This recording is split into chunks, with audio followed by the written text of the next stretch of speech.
जय श्री कृष्ण साथियों, स्वागत है आपका डिवाइन तिथि चैनल में। कहा जाता है कृष्ण जहाँ होते हैं वहाँ राग भी होता है, रंग भी होता है और प्रेम भी होता है। लेकिन क्या आपने कभी सोचा है कृष्ण का प्रिय पक्षी मोर ही क्यों है? क्यों मोर पंख मुकुट पर बांसुरी के पास हर लीला में उनके साथ दिखाई देता है? आज जो कथा आप सुनने जा रहे हैं वह वृंदावन की ऐसी रहस्य गाथा है जिसने सदियों से भक्तों के हृदय को मोह लिया है। तो कथा शुरू होती है एक सामान्य वृंदावन के दिन से। उस दिन आसमान काला हो चुका था, बादल गरज रहे थे, बिजली चमक रही थी और तभी कृष्ण ने बांसुरी उठाई। पहली तान बजते ही वृंदावन जैसे थम गया। गोपियां रुक गई, गाय ठहर गई, लेकिन सबसे पहले कौन दौड़ कर आया? एक मोर। वह नाचने लगा मानो बांसुरी की हर तान पर उसके पंखों में प्रकाश उतर रहे हो। कृष्ण ने मुस्कुराकर पूछा, हे मोर, तू इतना आनंदित क्यों है? मोर ने उत्तर दिया, प्रभु, जब आपकी बांसुरी बजती है तो लगता है जैसे मेरे भीतर का हर अंधकार मिट रहा है। मेरे पंखों के हर रंग में आपका ही रूप बस जाता है।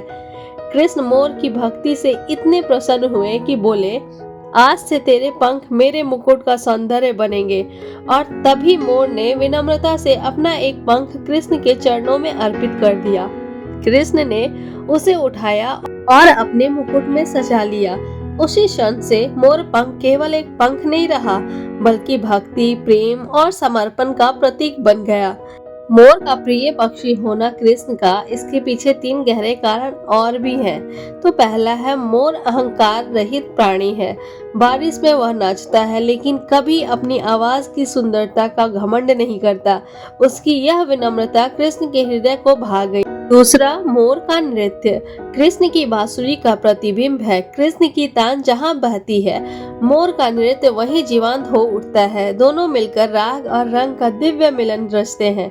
तीसरा, मोर का पंख तीनों लोकों का प्रतीक है। इसके रंग नीला, हरा, सुनहरा, जैसे सृष्टि के तीनों गुणों का संगम हो। कृष्ण इसलिए इसे अपने मुकुट पर धारण कर सृष्टि पर करुणा और संरक्षण का संदेश देते हैं। यही कारण है, जहाँ कृष्ण है वहाँ मोर पंख है, जहाँ मोर है वहाँ कृष्ण की झलक है। क्योंकि मोर सिर्फ पक्षी नहीं, कृष्ण प्रेम का जीवित प्रतीक है। तो बोलिए जय श्री कृष्ण।